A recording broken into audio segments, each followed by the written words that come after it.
on day 2 of GSR 17, and I'm with Oliver Gale of Bitt Inc.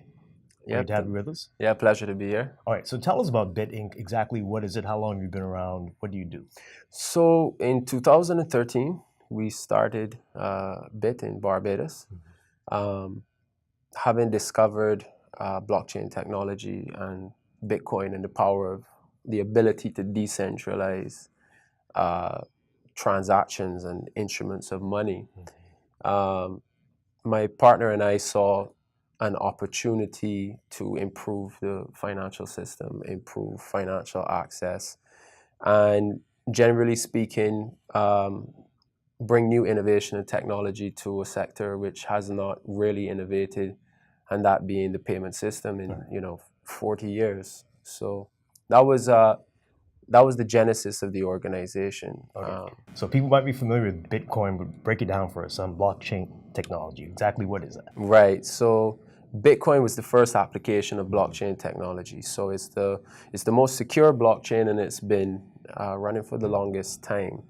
However, blockchain technology is, at its heart, it's a set of distributed databases or ledgers that allow groups to achieve consensus. So when you think of, and that sounds a little confusing, but when you think of things like who is responsible for creation of money, or who is responsible for my land title deeds, or how do I prove that a unique good exists digitally? You can do that more easily by having databases around the world that reach an agreement using open source code, which means anyone can view it, anyone can join a network, anyone can participate in the network, and really it's a huge leveler of the playing fields, and in multiple industries.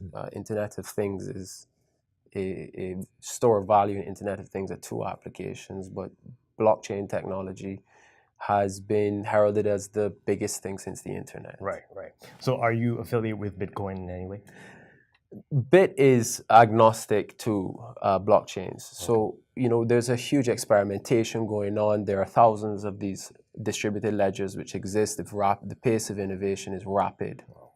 Bitcoin's blockchain is one blockchain that we use because of its security features. It's been in a production environment since late 2009, early 2010, so it has a long track record. But in creating a payment network, because that is what Bitt is doing, is creating a payment network from the central bank level, where you can issue digital cash onto a blockchain, down to the banking level, where banks can transfer value cross borders more easily, more securely, with greater accountability and auditability. And then ultimately at the base level is the end user and people who don't have financial access, people who are not included in the banking system or don't have the ability to process payments because it's too expensive, it's too cumbersome, or they lack means of accessing a payment system. So from top to bottom, our vision and mission is to empower people, and to do so financially by making sure that they have access to a cheap and secure payment network. All right, so we're at a symposium for regulators. Who should be regulating companies like Bitt? Should it be central banks? Should it be telecoms regulators? Both? How does it work? I would say certainly the central bank, the Ministry of Finance, or the equivalent body should be responsible for any sort of payment network, payment instrument, storage of funds on behalf of a user. But there's also a role for ICT regulators in terms of cybersecurity, data privacy, because as we move increasingly to a world where value is stored in online environments, you need to have consumer protection accounted for, and not just from the payment system. What is the integrity of the infrastructure? Have there been any challenges in that regard in Barbados?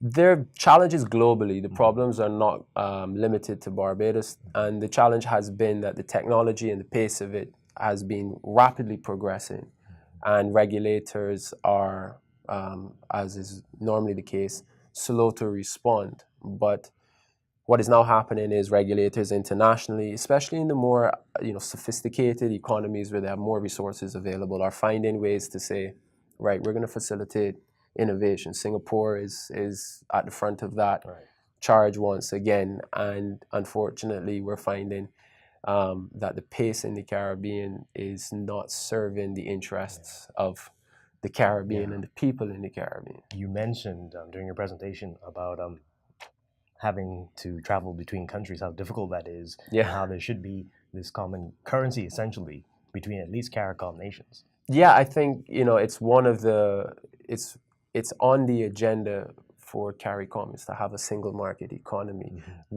I'm not convinced that it's necessary to have a single currency for all of the islands. What you can do is have multiple currencies so each central bank maintains their ability and right to issue currency for the nation, and that provides a lot of support to the economies, but at the same time you can create a sort of a multilateral clearing facility where Barbados can do trade with Trinidad without having to go through the US dollar or the European or the euro or the pound or the renminbi. We should be able, as independent nations, to transfer value and do business with one another without having to return to an international currency at all times. And blockchain technology enables this. So what does the future hold? Where do you see yourselves in 5 years, 10 years, your company and the industry in general? Yeah, well, I think as far as the industry in general goes, we've seen massive growth in blockchain technologies, protocols that use it, applications in insurance, applications in distributed computer power processing, distributed storage, decentralized currencies. And so in 5 years, I think we're going to have a lot more of these services provided for the end user. They're going to look very familiar. It will look like Dropbox, for example, but it will be much cheaper. It will look like a mobile wallet provided by a bank or a PayPal, but it will be much cheaper. It will be more secure. It will be more readily audited.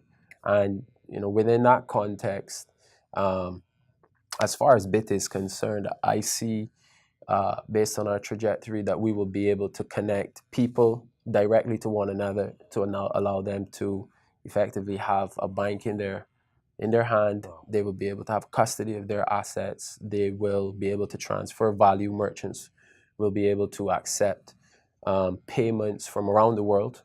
Not just, if I'm in Trinidad, I should be able to accept payments from around the world, and not just with Visa or MasterCard. I should be able to accept Bitcoin or Ethereum or a digital cash instrument issued by the Central Bank of China or the Bank of England. All of these central banks are experimenting with blockchain technology. So it's going to be exciting, because what it means is, as a young entrepreneur or business person, you can translate your innovative idea, your business idea, into a online product, which you can sell to anyone in the world or anyone within the Caribbean. And our vision is to provide the support and infrastructure so that banks and people and nations can be connected globally. So it sounds like in this regard, these things will get simpler, or should. It will. It will. By the time the hurdles are crossed and someone has a device in their hand and they're using an application, that's going to be that easy. So the good news is the change is inevitable. It's happening. It will happen. It's happening around the world. Right now, it's just a matter of crossing hurdles and trying to make sure that the Caribbean is in the picture.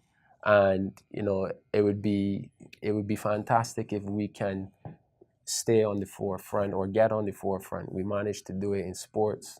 We managed to do it in entertainment.